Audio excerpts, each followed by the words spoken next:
Todos queremos que los milagros de Dios sean ya y enseguida. A ninguno de nosotros nos gusta esperar. De hecho, estamos en la temporada o en la época de los ya, donde todo está ya, a un chasquido de dedos. Para que podamos entender esto, sé que hay gente muy bíblica aquí, pero también sé que hay gente que quizás nunca ha leído la Biblia o no ha venido a un MED, donde podamos por lo menos enseñarte panorama bíblico. Hablar de panorama bíblico es como cuando tú te montas a un avión y el piloto dice: en estos momentos estamos atravesando Cartagena. Tú miras por la ventanilla y tú puedes ver como desde arriba un panorama de lo que es Cartagena. Cuando tú vienes a estudiar y estudias esa materia que se llama panorama bíblico, en esa materia te damos así como de lo que se compone la historia bíblica, desde el Génesis hasta el Apocalipsis. Y ese panorama bíblico te ayuda a meterte en la profundidad de las escrituras y puedas conectar lo que pasa en el Pentateuco, en los libros históricos, en los libros proféticos, hasta llegar al cumplimiento de todo lo que se escribió en el antiguo pacto. Entonces quiero que sepas que la Biblia es la historia de un pueblo, de una nación, que comienza con Abraham. Tiene un hijo llamado Isaac. Isaac tiene un hijo llamado Jacob. Jacob tiene 12 hijos, donde se conforma la nación de Israel. Esos 12 hijos reciben la promesa que Dios le dio a Abraham, de que en ti serían benditas todas las naciones de la tierra. Y llega a un punto donde Jacob tiene sus 12 hijos, se multiplican, llegan a ser 70. Y en la historia vemos que esos 70 llegan a Egipto. En el mundo había hambre, pero en Egipto había comida. Y había comida porque Faraón había tenido un sueño de las 7 vacas gordas y las 7 vacas flacas. Y precisamente uno de los hijos de Jacob, llamado José, es a quien Dios le da la revelación de ese sueño. Y al dar la revelación es colocado como gobernador de esa nación de Egipto. Lo colocan allí sencillamente para poder sostener a la nación o al pueblo de Dios, a los hijos de Jacob. Usted conoce la mayoría conoce la historia. Los mandan a traer y los colocan en un territorio bueno que se llama Gosén. Allí entran 70, pero al pasar los días, los meses y los años, esos 70 dejaron de ser 70 y comenzaron a ser cientos, miles, hasta llegar a ser más de 2 millones de los que un día habían entrado 70. Obviamente habían pasado los años. Se había levantado un faraón que no conocía a José, que no conocía la historia, pero se dio cuenta que en Egipto, en su propio territorio, tenían a una nación que se estaba multiplicando. En sermones anteriores les he enseñado que cuando se levanta ese faraón, dice: necesitamos detener el crecimiento. Si hay algo que usted debe saber, es que a Satanás le molesta tu crecimiento. En todas las áreas, a Satanás le molesta, le fastidia verte bien. Entonces Faraón idea estrategias para detener la multiplicación. La primera fue la opresión. Voy a ponerle mucho trabajo. Yo siempre le digo a la gente: cuando un empleo te quita el tiempo de Dios, no puedes llamar que es un empleo que viene de Dios, porque lo de Dios no añade tristeza. Ese trabajo que te roba el tiempo de tu matrimonio, el tiempo con tus hijos, el tiempo de tu ministerio, el tiempo de todo, ¿cómo podríamos llamarle bendición? Sabiendo nosotros que esa es una de las tácticas del enemigo para detenerte, para que no te multipliques. Y dice que Faraón le colocó opresión al pueblo, colocándole más trabajo. Pero la Biblia dice que entre más los oprimía, ¿qué pasaba con ellos? Más se multiplicaba. No le funcionó. La segunda estrategia fue que contrató parteras para que cada vez que naciera un hijo, un niño, lo matara. Pero Satanás es bruto, Jehová lo reprenda en el nombre de Jesús. Porque las parteras que contrató eran hebreas y ellas decidieron obedecer a Dios antes que al faraón. Entonces no le funcionó la estrategia. Se va a una estrategia, a una tercera estrategia, y es que empezaron a tirar a los niños varones al río Nilo. En medio de esa tercera estrategia es cuando nace Moisés. Y les decía a los hermanos del primer servicio que estoy organizando porque quiero enseñarle a la iglesia a estar muy pilas con esto de las ideologías que el sistema ha establecido para que la gente y nuestros jóvenes tengan a Dios en segundo lugar. Y vamos a estudiar cuáles son las ideologías que el sistema ha colocado en las escuelas, en las redes sociales, para que nuestros jóvenes, como el secularismo, individualismo, género, todas esas ideologías, porque un río es una corriente. Entonces todos los niños varones había que echarlo ahí, no solamente para que se murieran, sino que el río Nilo era como un dios para los egipcios, era una ofrenda para el dios Nilo. Ellos tenían el río Nilo como un dios. Entonces Faraón dijo: bueno, yo voy a ofrendar los hijos varones hebreos que nazcan para que se detenga la multiplicación. En medio de esa crisis nace Moisés. Usted conoce la historia. Su mamá Jocabed, su papá Amram determinaron que aunque los hijos de los demás morían, el de ellos iba a vivir. Y usted tiene que levantarse como la voz profética de su casa y de su generación. Aunque los hijos de los demás se pierdan, los tuyos le van a servir a Jehová. Usted es la voz profética de su generación.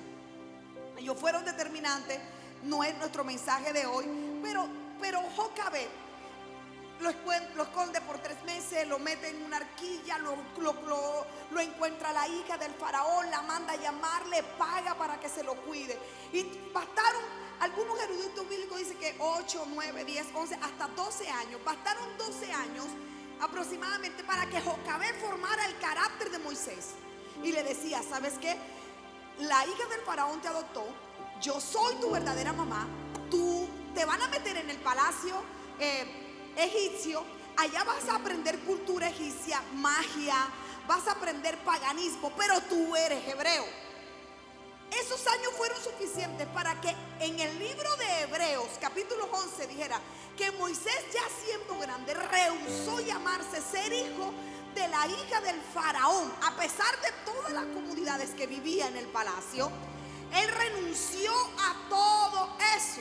Y vemos en las escrituras de que cuando Moisés vio que unos egipcios estaban maltratando a uno de sus hermanos hebreos, ¿qué le hizo al egipcio? Lo mató y lo escondió. Lo impresionante de todo esto es que más adelante 2 hermanos hebreos se están peleando. Moisés interviene y los hermanos hebreos le dicen: no te metas, que tú tienes rabo de paja. Nosotros vimos cuando tú mataste a un egipcio y lo escondiste. No te sorprenda que cuando la gente que tú más has ayudado en la vida, cuando te vean cometer un error, serán los primeros que lo van a divulgar y se van a gozar y lo van a chismear. Moisés se atemorizó y salió corriendo, salió huyendo de ahí. Y es allí cuando tiene un encuentro con Dios. Le dice: ¿sabes qué? Yo te elegí, yo te preservé la vida, necesito que tú vayas y saques a mi pueblo, que lleva 480 años de esclavos aquí en Egipto, y yo los voy a sacar.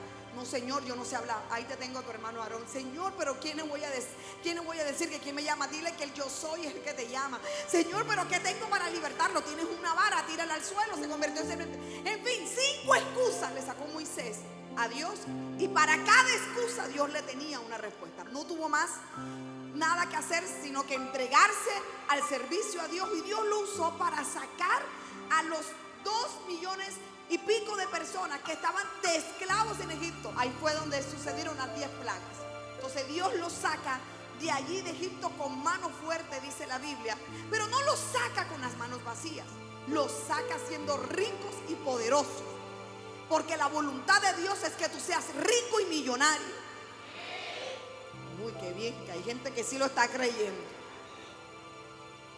Y usted sabe, los que conocen la historia saben que ellos salieron de allí habían trabajado sin sueldo, pero cuando salieron de allí, salieron con mucho dinero, con joyas, con oro, con espejos, que para nosotros hoy no vale nada, pero en la antigüedad costaba muchísimo. Salieron de allí bendecidos, a un viaje a hacia algo que un lugar que Dios les había prometido, hacia Canaán.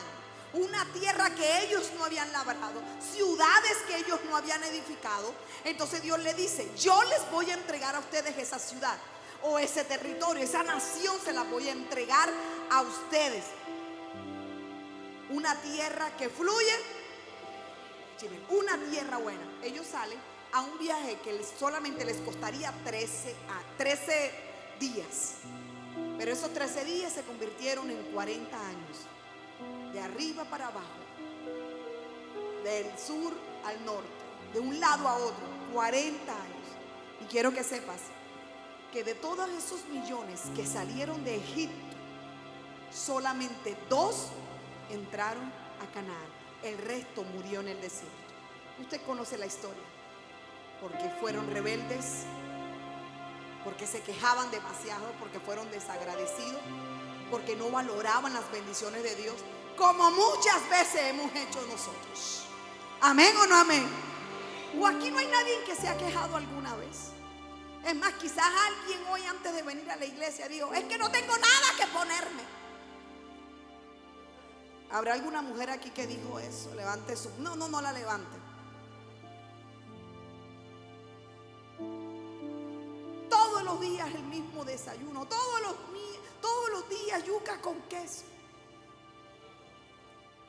Todos los días. Yo siempre le digo a las mujeres: deja de quejarte porque estás lavando platos. Porque si estás lavando platos significa que Dios te dio comida. Si usted no quiere lavar más platos, entonces que Dios no te dé comida. ¿Hay alguien aquí?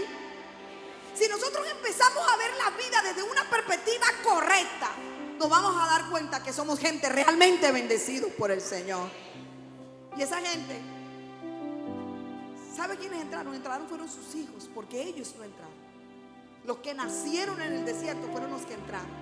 Pero retrocedamos un poco, porque cuando están ellos en el desierto, Dios empieza a hablarles. Entonces cuando tú lees Génesis, Éxodo, Levítico, Número, Deuteronomio, tú vas a empezar a leer cómo Dios empieza a darle instrucciones a ellos. Instrucciones de cómo querían que ellos vivieran allá cuando ellos tuvieran su bendición. Porque ¿sabes qué? Dios como padre, sabe que incluso hay bendiciones que te pueden hacer perder el enfoque, que te pueden hacer perder el equilibrio, te pueden hacer perder el destino, el propósito, te lo pueden hacer perder. Entonces es cuando yo me ubico en Deuteronomio capítulo 7, versículo 29.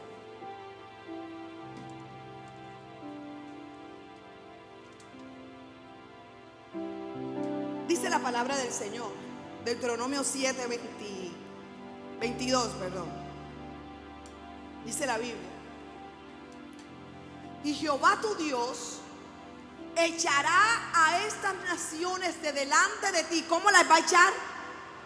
Pero dígalo así como si hubiese desayunado. ¿Cómo las va a echar? Pastora, yo no desayuné. No importa, usted haga el paro. ¿Cómo las va a echar Dios? Poco a poco. Ahora dice: no podrás acabar con ellas enseguida, para que las fieras del campo no se aumenten contra ti. Esa frase, poco a poco, como que no nos gusta. Nosotros no queremos nada poco a poco. Nosotros queremos todo ya. Y sé que en esta mañana hay gente que viene un tiempo del poco a poco. Y el poco a poco no es fácil. Pero si hay algo que usted tiene que saber, es que Dios sabe lo que hace. Y es bastante difícil nosotros poder entender el detrás que hay del poco a poco de Dios. Ahora Dios a ellos se los está diciendo, y ahorita lo vamos a ampliar un poco más. Pero Dios les está diciendo, o sea, esa tierra es de ustedes, pero está habitada. Si yo me leo todo el capítulo 22 de Deuteronomio, yo estoy leyendo que Dios les está diciendo a ellos: mira, esa tierra, ustedes no edificaron las casas, ustedes no la labraron, y está ya ocupada, está habitada. Señores, yo no quiero que ustedes tengan contacto con esa gente. Ustedes tienen que sacarlas de ahí. Pero ahora viene el versículo 22 y dice: yo soy el que las voy a sacar, pero no se las voy a sacar de una. Eso va a ser poco a poco. Pero Señor, si tú sabes que me hace daño, si tú sabes que va a estar en opresión conmigo, que vamos a estar en pleito, en lucha, en contienda, ¿por qué no la sacas? Porque es que si yo la saco, las fieras del campo se van a multiplicar y los va a matar. Y quizás alguien aquí debería hacerse la pregunta que yo me hice. Ajá, y si tú no los vas a sacar enseguida porque están las fieras del campo, ¿qué le dirías tú a Dios con esas fieras? Oye, ¿por qué no las sacas? Se acabó el problema. Ya. O sea, para la gente que le gusta hacerle preguntas a Dios, uno le diría: muchas ganas tú de complicarte, Señor. Tú tienes el poder para así sacar a esa gente. No que por la fiera, tú también tienes el poder, mijito, de así sacar las fieras. Y dice Dios: pero va a ser poco a poco. Y esto es tremendo, porque el poco a poco del Señor tiene planes y propósitos.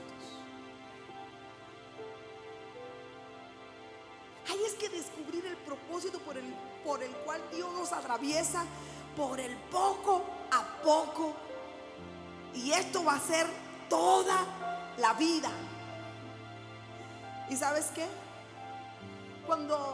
Aunque lo vamos a leer ahorita en el libro de Éxodo, los poco a poco de Dios vienen a nuestras vidas para hacernos crecer y madurar.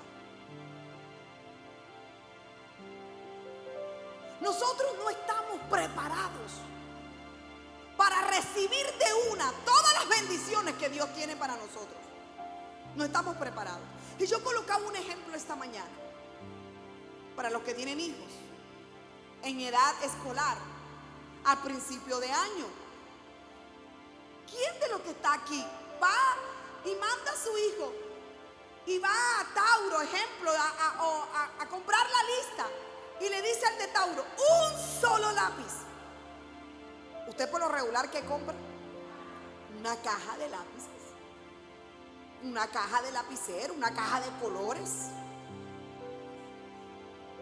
Ahora bien, tú le entregas la caja de lápices a tu hijo.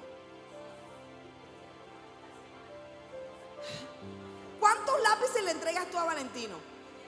Uno diario. Lo bota. Todos los días bota un lápiz y un termo. Pero tú en tu closet, o yo no sé, en tu escritorio, ahí tú tienes una caja de lápices. ¿De quién son esos lápices? Son de Valentino. ¿Ah? Sí, y tú sabes, él sabe que son de él. Pero como tú eres una mamá que tiene madurez, tú no se lo sueltas enseguida. Levante su mano derecha. Déjeme decirle que en el cielo hay más que una caja de lápiz para ti. Hay muchas bendiciones, pero Dios dice: espérate, no te los puedo soltar todos enseguida, porque todo será. Ya me hice entender, iglesia. Ahí está, dice Dios: todo esto es tuyo, pero hasta que no crezcas, hasta que no madures, hasta que te conviertas en un buen administrador, yo no te la puedo soltar enseguida. Y yo esta mañana decía: aquí hay hombres a los cuales Dios no les puede entregar 1,000 millones de pesos hoy, porque la próxima semana está con una cadena más grande que la que tiene Max, de oro, y 2 chicas en cada brazo. Y si pasa por aquí ni saluda. Dios dice: no tienes el carácter para yo soltarte la bendición. Y hay mujeres aquí a las cuales Dios no les va a soltar 100 millones de pesos porque se mete al quirófano, se quita y se pone. ¿cuántas les habló Dios? No responda, por favor. Dice Dios, te calmas. Porque Dios es un papá que las bendiciones que Él te da no quieren que te desenfoques. Por eso Él te las dará. Y no nos gusta el poco a poco. Pero sabes que entre Deuteronomio y el cumplimiento de esta palabra pasaron muchísimos años. Y hubo un cambio de liderazgo para el cumplimiento de esta palabra. Porque quien recibe esta palabra es Moisés en el tiempo de la liberación. Pasan 40 años, pasa de todo. Lea Biblia, leas el Pentateuco, los 5 primeros libros de la Biblia. Y pasa de todo en esos primeros libros de la Biblia. Pero Moisés se murió. Ahora entramos al libro de Josué. Cuando entramos a Josué, dejamos el tiempo de la liberación para entrar al tiempo de la conquista. Ahora hay un nuevo liderazgo. Está Josué tirado, deprimido porque su líder acababa de morir. Le dice, bueno, Moisés, ya mi siervo Moisés murió. Ahora levántate tú e introduce a esta nación a la tierra que yo le prometí a sus padres que se la daría. Yo, sí señor, usted, levántese. Solamente te pido que te esfuerces y seas valiente. Se levanta Josué. Y empezamos a leer en el capítulo 1, el 2, el 3, el 4 cómo la gente empieza a ver, a reconocer y aceptar el liderazgo de Josué. Pero cuando llegamos al capítulo 6, yo quiero que empecemos a estudiar ahora los poco a poco de Dios con esta nación. Porque cuando llegamos al capítulo 6 de Josué, ahora estamos frente a la primera ciudad que ellos tenían que conquistar. Esa primera ciudad se llamaba Jericó. Y la Biblia dice que las puertas de Jericó estaban cerradas, bien cerradas. ¿Cómo estaban? No. Estaba cerrada, bien cerrada, que no es lo mismo. Fíjate lo que dice el escritor. Dice, y las puertas de Jericó estaban cerradas, bien cerradas. Ahora, la ciudad de Jericó, que ellos, era la primera ciudad que ellos iban a conquistar, estaba rodeada de un gran muro. Los eruditos bíblicos dicen que los muros eran tan grandes que tenían aproximadamente 10 metros de ancho. Eran tan grandes que la gente vivía ahí. De hecho, ahí vivía Rahab, la ramera, la que ayudó a los espías, la que se salvó, la que aparece en la genealogía de Jesús. Ahora, ¿cómo derribamos nosotros esos muros? No hay bomba, no hay dinamita. ¿Cómo los derribamos? Porque cada ciudad, pero habla mismo, cada ciudad sí que nos va a enseñar algo. Vamos a ver qué nos enseña Jericó. Jericó nos viene a enseñar dependencia absoluta en Dios. Porque es que antes de que Yuli viniera a Cristo, Yuli era autosuficiente. ¿Cuántos aquí antes de venir a Cristo no solucionaban las cosas con enredo y más enredo? Levante la mano. Con enredo y más enredo, y todo lo solucionaba. Entonces, para pagar un préstamo, ¿qué hacía? Otro préstamo. Entonces viene Dios. Para donde yo te voy a llevar, yo necesito que tú dependas de mí. Esa es la razón por la cual mucha gente dice, oye, pero ahora que yo me metí al evangelio, como que el negocio no fluye, me botaron de la empresa, me negaron los préstamos. Dice Dios, es que tú dependías de todo eso. Te voy a enseñar que conmigo es más que suficiente. Entonces, escuche esto. Ahora está el muro, 10 metros de profundidad. Y le dice Dios, bueno, Josué, mijito, tome a los que cantan, a los que adoran, tome a los levitas, tome a los sacerdotes y empiecen a darle vuelta a los muros. Esa es la razón por la cual la gente tiene que entender que en la alabanza hay poder. Pero hay gente que ni siquiera ha entendido eso y viene a la iglesia. Mi Dios es más grande. Entonces está mirando para allá, está mirando a los pies, está revisando el celular y no adoran. Tú no te imaginas lo que está pasando en el mundo espiritual cada vez que tú estás adorando al Señor. Viniste a la iglesia, a que valga la pena que viniste a este lugar, a la congregación de los santos. Hay poder en el acuerdo. Si usted se pone de acuerdo, ¿verdad, Luisa?, en adorar a Dios, ahí hay poder en la alabanza. ¿Hay poder o no hay poder? Y yo le digo, empiecen a caminar por 7 días y todos los días le van a dar una vuelta. Pero hagan silencio. ¿Sabes que hay milagros que están detenidos por la bocota que tenemos abierta? Hola. Por la quejadera todos los días. Esto está malo. ¿Hasta cuándo, Petro? Te bendigo, Señor.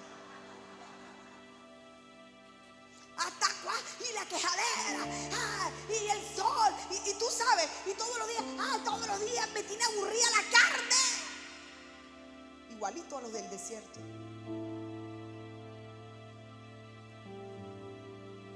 Gloria a Dios, porque puedes comer carne todos los días. Todos los días ese arroz con grano, todos los días. ¿Sabes que he conocido gente que tiene para comer carne todos los días y su salud no se los permite? Que le han prohibido de todo y tienen para comprar mucho, pero su salud no se los permite. Y Dios le dijo a Josué, dile que se calle en la boca, porque vienen mal acostumbrados a estar hablando y hablando y hablando y hablando. Si algo que yo he aprendido en mis últimos años es a mantener la boca cerrada.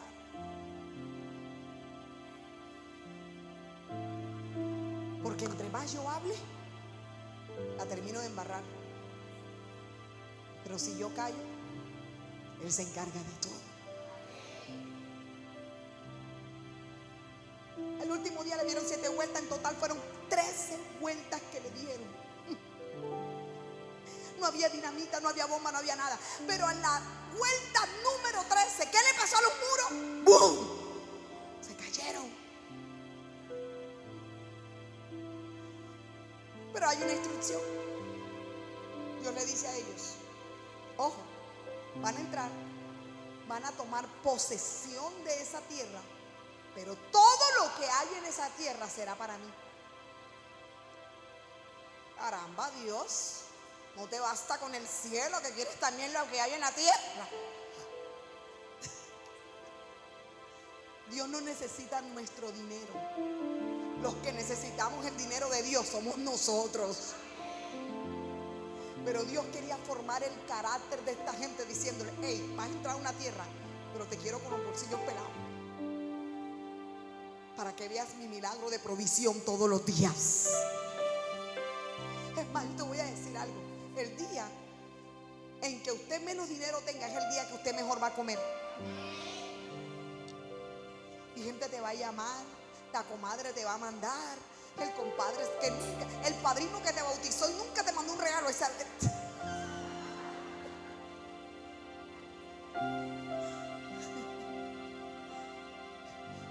Dice Dios, no me voy a quedar con nada. Quiero que me creas, quiero que dependas de mí. Y cada estación vamos a aprender cosas nuevas de parte del Señor. Porque la segunda ciudad es Ai. Y en esa segunda ciudad nosotros vamos a aprender algo, y es la santidad y la integridad. Porque cuando ellos ya derriban a Jericó, les quitan todas sus pertenencias y todo lo dan para el Señor. Cuando llegan a Ai, es una ciudad más pequeña, no tenía murallas. Dice, no, rapidito. Y ese día perdieron la guerra o la batalla. Viene Josué y le dice, Señor, pero ¿qué pasó? Si con Jericó lo hicimos bien chévere y tú nos diste la victoria, ¿y por qué aquí no? Porque hay pecado. ¿Cómo? En el campamento hay pecado. ¿En serio, Señor? Sí, indaga. Hay pecado. Cuando tú lees este capítulo, esto es una cosa loca, porque Dios también le ha podido decir a Josué quién era el del pecado, pero le pone un picantico a la historia. Reúna a la gente y yo voy a ver, te voy a mostrar cuál es la familia, y de la familia quién es el varón. O sea, poco a poco, hasta que sale un hombre. Sí, fui yo que me quedé con unos más, pero yo te dije que eso era mío. Pero es que, ay, es que me dio tanto pesar. ¿Te das cuenta? Entonces, cuando la gente no le duele darle lo que le toca a Dios, dice: ey. No estás confiando en mí, estás confiando en ti. Porque hay gente que cree que con el 100 le va a ir mejor que con el 90. ¿Viste tú que hay un silencio aquí? Pero la gente que depende de Dios dice: el 10 es tuyo, y este 90 yo haré más con 90 que con 100. El que entendió, entendió. ¿Qué me da a entender eso? Que la integridad y la santidad nunca pasarán de moda. Y nosotros podremos engañar a los hombres, pero nunca engañaremos a Jehová. Nunca. Al terminar el primer servicio, se me acercaba una de las ancianas de la iglesia y me dice: pastora, yo necesito que oremos.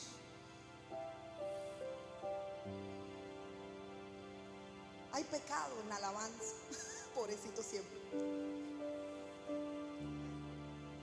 Y yo le dije: mire, mi hermana, pecado hay en alabanza, allá afuera, aquí y en todas partes.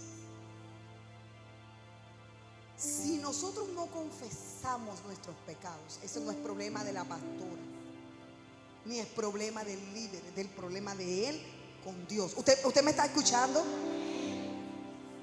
Lamentablemente, cuando alguien falla, cuando alguien peca, le echan las culpas a uno. Vea, los papás responden por sus hijos mientras estén en la casa, pero cuando sale usted no sabe qué hace el hijo suyo. No, mi hijo es incapaz. No se metan en esos líos. Yo aquí no meto la mano por nadie y usted jamás la meta por mí.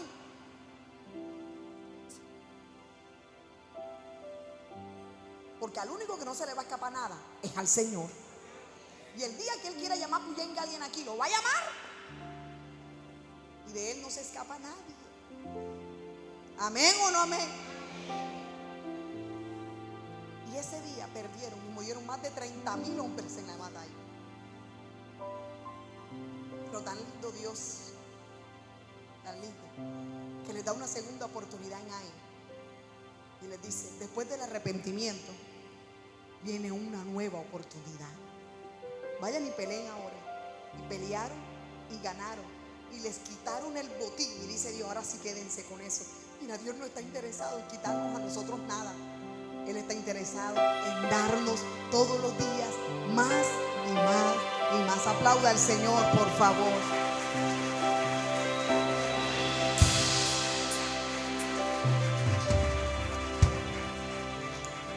Hasta aquí nos había conquistado todo, pero ya van 2 ciudades.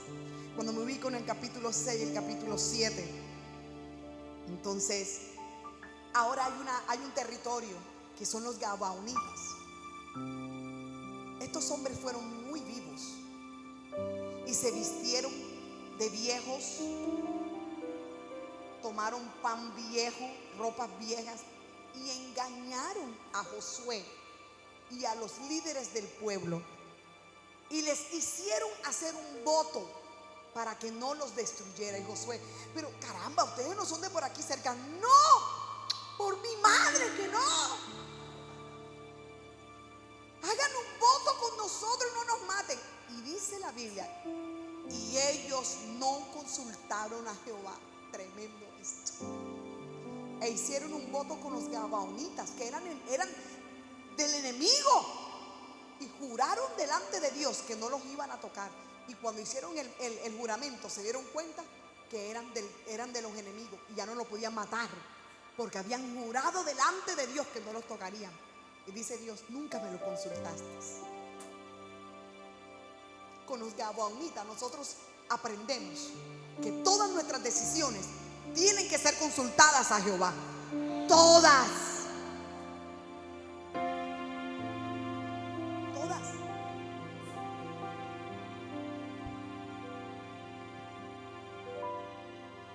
Pero también puedo ver la misericordia y la gracia de Dios. ¿Sabes por qué?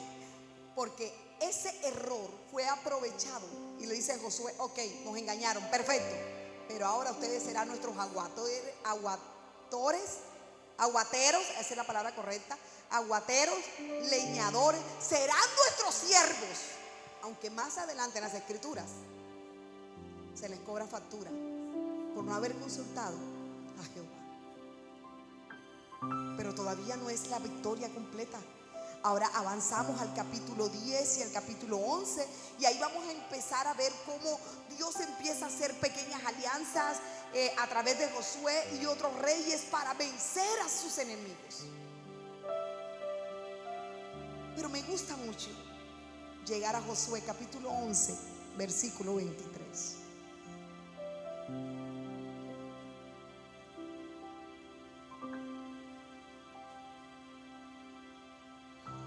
Dice la Biblia: tomó pues Josué. ¿Qué tomó? Pero léalo bien. ¿Qué tomó? Qué bendición, ¿verdad? Toda la tierra, conforme a todo lo que Jehová había dicho a Moisés, y la entregó a Josué, a los israelitas por herencia, conforme a su distribución, según sus tribus. Y la última parte: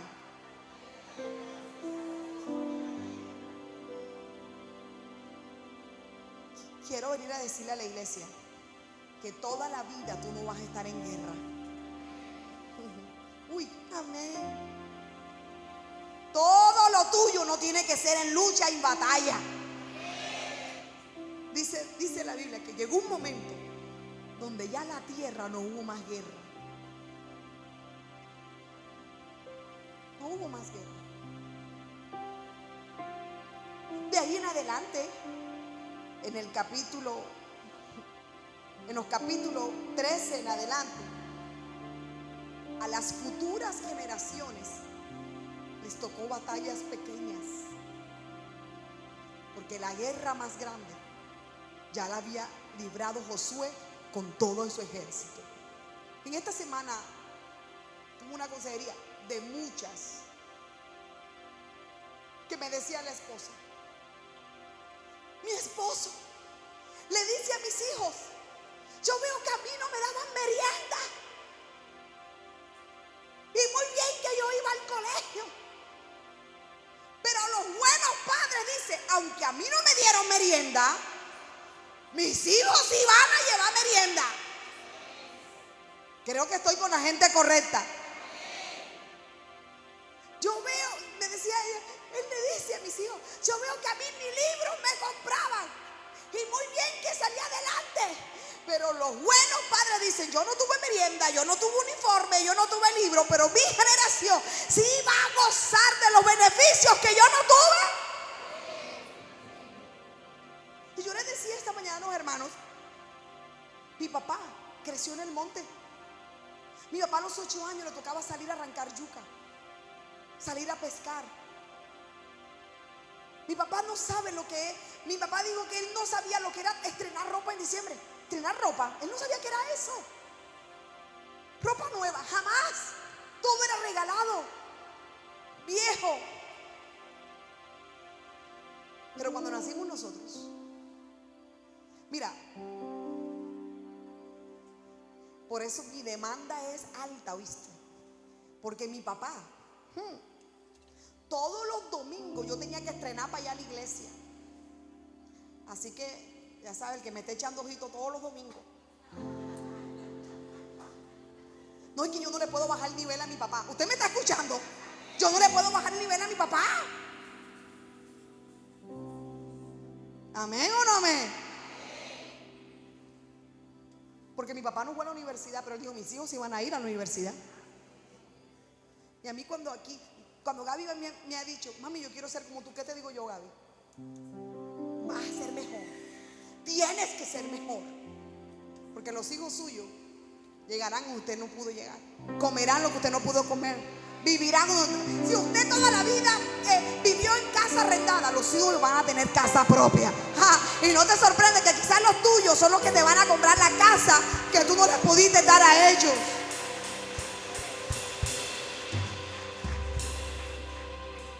Pero sácate eso de la mente de que tus hijos tendrán que repetir tus malas historias. Todo lo contrario, si a ti nadie te dijo te amo, tú a tus hijos sí le vas a decir te amo. A tus nietos le vas a decir te amo. Los abuelos son cosas serias, ¿verdad? Los abuelos no dejan que las mamás le peguen a sus nietos. Que yo a ti nunca te pegué, embuste.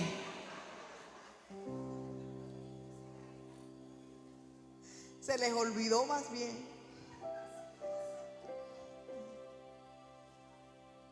Hasta este punto. Entonces podríamos recapitular lo siguiente. Podríamos recapitular que en cada ciudad, en el poco a poco de Dios, en Jericó se derribó lo imposible. Aprendemos dependencia absoluta de Dios. En Ai aprendemos integridad y santidad, y que no podemos tomar lo que Dios no nos ha dado permiso de tomar. Y con los gabaonitas, usted tiene que recibir esto. Aún los errores, Dios lo va a utilizar para crear en nosotros mayores bendiciones. Por su gracia y por su misericordia. Y las batallas siguientes de las generaciones venideras después de Josué, ya no les tocó tan duro. Porque ya había un padre que había hecho lo que tenía que hacer. Me gusta mucho cómo también lo escribe Éxodo capítulo 23, versículo 29 al 30. 29. Éxodo 23 dice: tomó pues Josué toda la tierra conforme. Perdón, es Éxodo 23, 29. Dice: no los echaré de delante de ti en un año, ni siquiera con un chasquido. No los voy a echar en un año, mijito, para que no quede la tierra desierta y se aumenten contra ti las fieras. Pero déjalo hasta ahí un momentico. Las fieras del campo. Quiero que sepan que Dios no solamente conoce nuestro ayer ni nuestro hoy. Él conoce nuestro mañana. Y de algo Dios nos está guardando. De algo. No se te dio. Tranquilo, lo que viene es mejor. No te contrataron. Quizás Dios no te quiere ver en esa empresa. Pastora, ya he metido hoja de vida en todos lados. Eso es que Dios quiere que tú montes empresa. Empieza a ver con los ojos de Dios. El poco a poco de Dios. Empieza a verlo.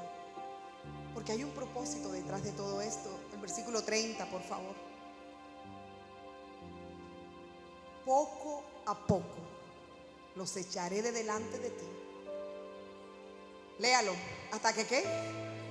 Hasta que te multipliques y tomes posesión de la tierra. Dios no quiere verte más inmaduro. Dios quiere que seas un cristiano maduro. Dios no quiere verte en escasez. Dios quiere que tú te multipliques. El propósito de Dios es que a usted y a mí nos vaya bien en la vida. Pero eso sucederá. ¿Cómo estamos de carácter? ¿Cómo estamos de madurez? ¿Cuál es tu reacción cuando no hay? ¿Todavía te preocupas? ¿Todavía tomas malas decisiones? ¿Todavía vas y empeñas y hipotecas, todavía prestas al 20.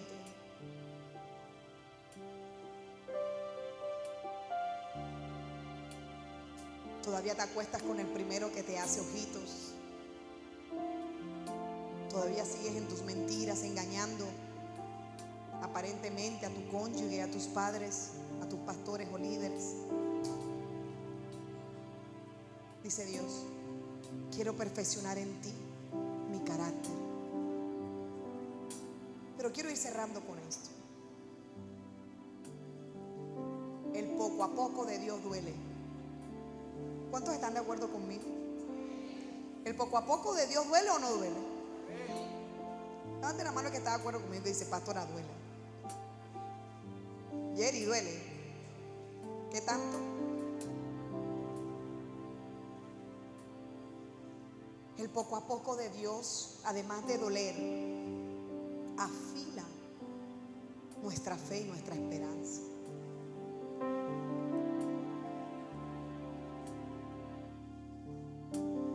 En estos días estaba en un congreso recibiendo y escuchaba el testimonio de la pastora Vanessa Gracia, la hija del apóstol Rudy Gracia. Y ella contaba que le costó años, muchos años, llegar a ser madre. Y que ella hablaba un lenguaje que yo le entendía perfectamente, que odiaba los baby shower, que le peleaba a Dios, que por qué si ella era la hija del bishop Rudy Gracia, si ella le había servido a Dios toda la vida, porque a las otras sí, a ella no. Y de repente Dios le da un niño y a los cuantos le da unas trillizas. Pero ella contaba el testimonio y yo no puedo negar que a mí me dolió.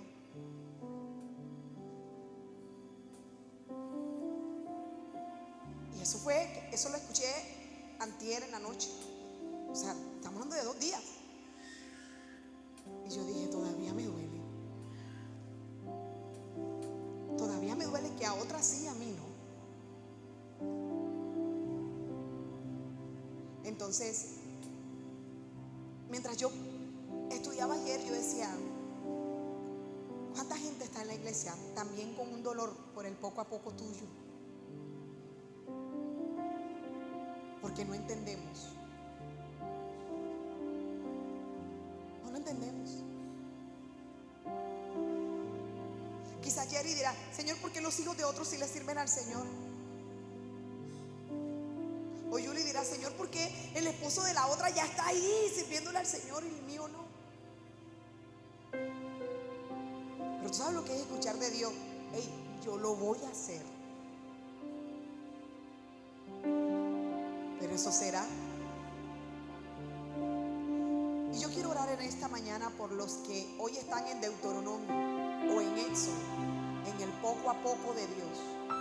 Porque quizás aquí hay alguien que ya está en Josué, en que ya vivió lo que tenía que vivir, ya el Señor hizo el milagro, ya tiene su casa, ya sus hijos le están sirviendo al Señor, ya todo está bien y están en el Josué, están disfrutando la tierra. Gloria a Dios. Pero si alguien está en el poco a poco de Dios y dice, yo necesito que tú me ayudes a entender qué es lo que estás haciendo conmigo, y yo necesito que tú me des nueva fuerza, colóquese de pie y venga acá al altar, por favor.